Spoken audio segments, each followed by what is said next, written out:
Why in the world am I growing so much onions? Well, I can tell you there's several reasons why I'm growing so much onions. One, the seeds, they're so small, you can't control completely how much onions is going to get thrown in the container or in the ground because the seeds are so small. Two, I did the math and I estimate I at least cook with at least 2 onions per a day. So I times that by the month and by the year, and I estimated it's like at least 720 onions.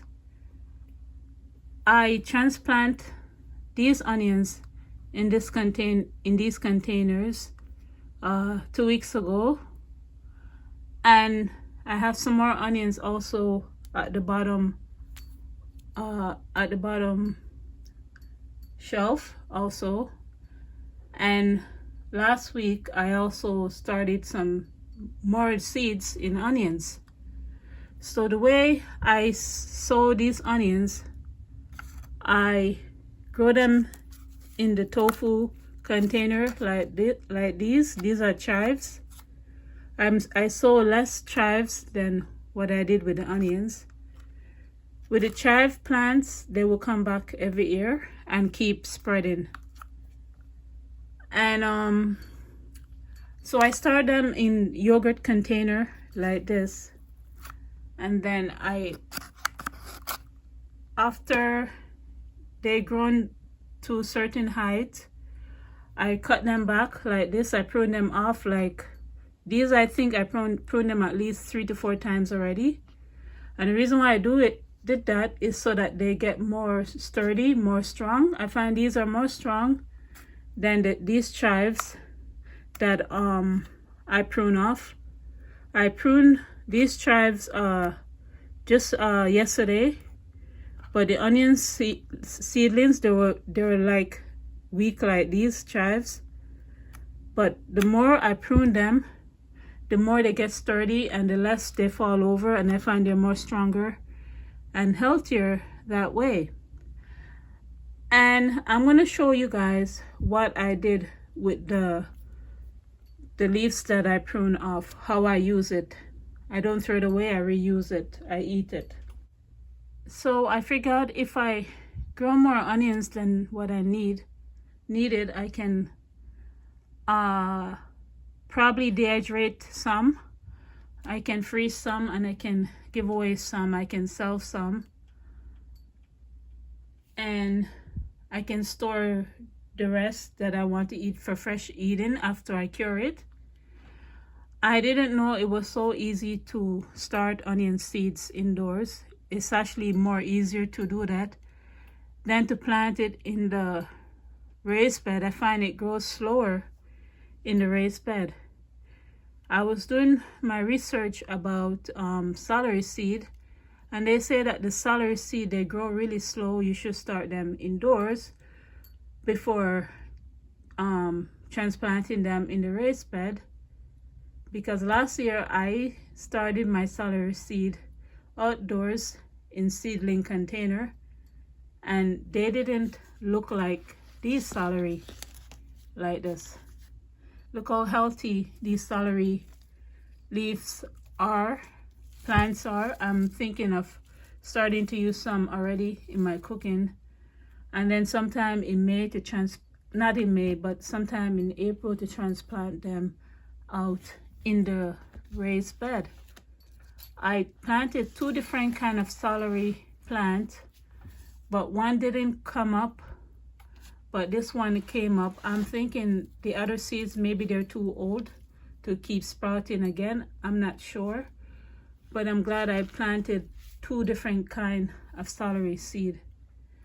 And I did the same thing with this celery seed by planting them in tofu container, and I planted it in the berries container, and then I separated it into 2 bunch, and I put it in here, and they're more closer together. They're more smaller, but they gotten this big after transplanting them in 2 weeks time, and they look really healthy and happy.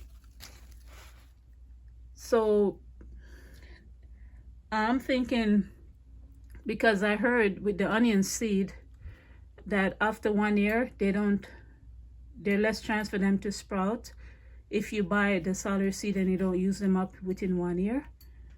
I'm thinking you guys can probably grow onion seed sprout and use it in your cooking, like how they make sprout with other seeds, and they taste delicious, and you just keep cutting it back, and then when you're ready you can probably transplant it in the garden next year or do whatever you want with it. I actually didn't put any fertilizer on the onions seed at all. What I did after 3 weeks, instead I put them in potting mix. I put little soil like this and I put them in potting mix. So I'm starting to run out of space, but my goal is to grow a lot more plants that I normally grow, and I find it helps save me a little bit on space by putting a bunch of seeds in containers like these, and then transplant them up into another container after 3 weeks of them growing any kind of seeds, and that will help save me some space. And I had to recently purchase another stand to store the seeds. I have a lot of plants this year. It doesn't mean that I will be able to do all of these plan, but I need to make some sort of cold frame, some sort of greenhouse to put a cheap greenhouse to put some of the seeds inside them, so it'll give me more space to put stuff to grow some summer plants, like peppers and tomatoes, so forth, on these shelving. So that's my plans so far. Well, after making that scenery, I remember that I'm also doing some winter sowing with these bins here, and I remember I bought some dollar store bins, some bins from the dollar store that's smaller than these bins. Maybe I can put some of the plants that can tolerate a little bit colder in these in those plastic bins, and that will give me space to plant my summer vegetables and flowers. So I think I'm going to do that. That might be a good idea. You can see the snow is starting to melt. I was thinking about doing some canning this year, but I didn't do that because I didn't want to go and buy a bunch of stuff just to do some canning when I did all of my canning already in the fall. Because what I'm planning on doing is to grow a lot of vegetables and fruits and do my canning in the summer and the fall, and in the winter time I just hibernate and take it easy. You know, those are my time when I want to be lazy, in the winter time. And because I know in the summertime I'm really busy with the garden and busy with other stuff on the homestead, so I want to use winter time just to not do as much and relax as much as possible. And that's what I did this year, and it actually helped me to gain 10 pounds. So I'm 10 pounds heavier, and I think I look good. The only thing, I have a big stomach, but I always had a big stomach all my life. So yeah, I'm planning on doing most of my canning in the summer and the fall, and just take it easy. Well, not take it easy, but do other stuff yeah, I'm planning on doing all of my canning in the summertime and fall, and in the winter time and springtime to do other stuff that have to do with gardening. So that's the reason why I didn't do any canning videos in the winter time because I didn't have anything to can, and I didn't want to go and buy a bunch of stuff just to do canning. I wanted to can stuff that I'm actually will be using. So that's the reason why. But the weather is starting to get more nicer and it's starting to snow. I know many times we say we're going to do some things, but as human beings, we're allowed to change our mind, and a lot has been going on. Me and my husband were starting to think of doing a lot of things that we say we're not going to do, but the way how things are going, we're thinking about making some serious decision changes in our life, and if we follow through it, we'll let you guys know. It hasn't been easy to come to that decision, but it's really tough. I don't know if you guys heard that they're planning on injecting the bees' eggs with the V, and do that also with livestock like chickens and cows, etc., etc. You can do your research about that. I don't want to really talk much about that. It might come to a point where we have to probably be growing our own bees and growing our own chicken if we want to still be eating eggs and have our own honey, because I don't see what the reason why would they want to be putting the V in the bees' eggs or in the chickens and the livestock. I don't understand the reason. What's the benefit of that? What's wrong with the bees? Why they need to do that in the first place? Oh boy, this world. You guys just try to do some gardening, because I remember during the pandemic, having the garden in Ontario actually helped me to reduce my stress when everything was locked down and stuff like that. Even if you grow a couple tomatoes, couple peppers, couple of flowers, you know, it's nice to just look at something beautiful when things are just going upside down.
I made a couple bottles of jalapeno pickles last year from the jalapeno fruits that I harvested last year.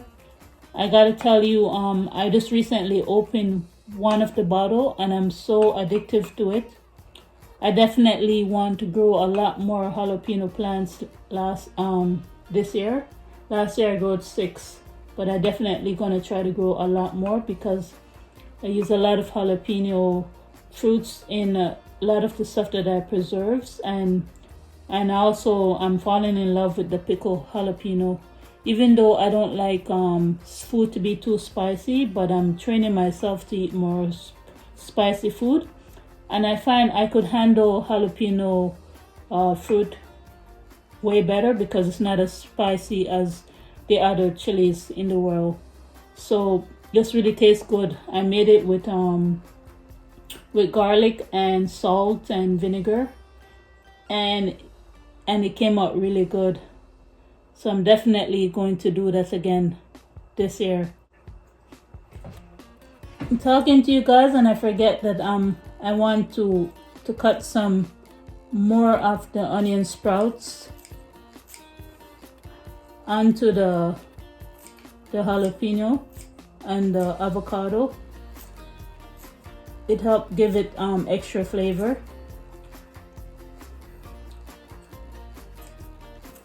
And this is so easy to grow the onions sprouts indoors, you know. And I believe the smaller the seedlings are, is the more vitamins you can get from it. The bigger they get is the less vitamins are in the plant. So you should definitely try this. Put the jalapeno with the avocado. Pickle jalapeno in the avocado. It gives it a real nice flavor, especially with the onions. And this is what I'm gonna eat. I actually wanted to eat this with bread, but I forgot I didn't bake any bread today, so I'm glad I had some leftover rice. So I'm gonna have this for my breakfast. It's a big breakfast. Bye you guys.